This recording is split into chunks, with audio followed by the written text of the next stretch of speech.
Thom Hartmann. Visit ThomHartmann.com for audio and video archives. You're listening to the Thom Hartmann Show. You can call in just a second. I'm Jeff Smith. Thanks for doing the numbers 202-808-9925, and we'll be right back. You're on Free Speech TV. Mark Taylor-Canfield about Washington State Initiative 940 in Seattle. Love hearing about the local stuff. What's happening in Seattle? Hey, Jeff. Good to talk to you. I'm a journalist and musician here in Seattle and a longtime contributor to the show. I just wanted to let the audience and you know that there is an initiative in Washington State which is very important. That's going to be on the ballot on November 6th, and that is Initiative 940, which is an initiative to try to deal with the use of force by police officers. And this initiative would make it easier, actually, to prosecute police officers. In Washington State, we've had the weakest law of any state in terms of prosecuting for use of deadly force or excessive force in the state. So this is an attempt by the people. It's a people's initiative. We are a state with an initiative process where people, if you get enough signatures on your initiative, this particular initiative actually was referred to the voters by the Washington State Supreme Court. And one thing it would do is it would require police to receive de-escalation training and mental health training, which is something a lot of police reform advocates have advocated for.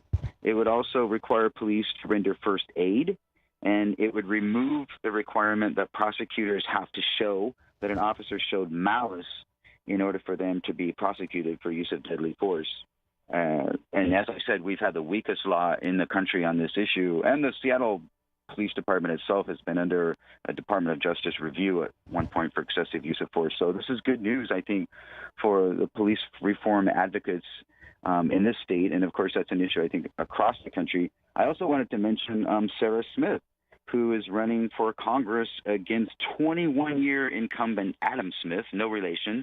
But Sarah Smith is actually a Democratic socialist who's a member of the Democratic Party, and she is running on a platform which calls for Medicare for all and free college education. So she sort of represents this new breed. And say again, she's running for city council. Say again what she's running for?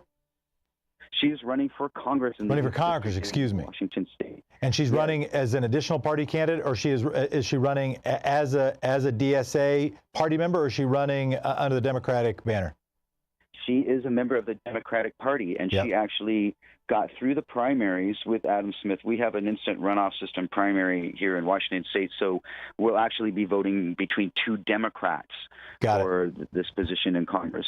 But Mark, what publication? Are you a freelance writer, or what publication are you with? I'm actually executive director of Democracy Watch News, which is an international not-for-profit news agency that studies pro-democracy movements around the world. That's great. But I also blog at Daily Kos, and I have my YouTube channel, and my show there is called the MTC Report. And I've been on Thom's shows many times before. He's a great guy, and I really support what you guys are doing. So keep up the good work, and it's good to hear from you, Jeff. I will definitely check out your work as well. All right, Mark, thanks so much. Anything Goes Friday. I'm Jeff. You're listening to the Thom Hartmann Show. Thanks for doing that. Thanks for encouraging other people to do it. Thanks for tweeting to the show. Thanks for posting on Facebook. Thanks for calling your friend on your landline, if you still have one, and say, you got to listen to this. Because we appreciate the listeners. We appreciate building a community. One of the things that we're talking about today is what's at stake in this election. Lots of conversation about the current president. Current president not on the ballot.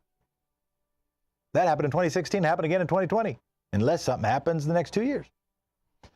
But there's lots of stuff that is on the ballot. One thing that's on the ballot is, of course, Congress. And that means health care is on the ballot.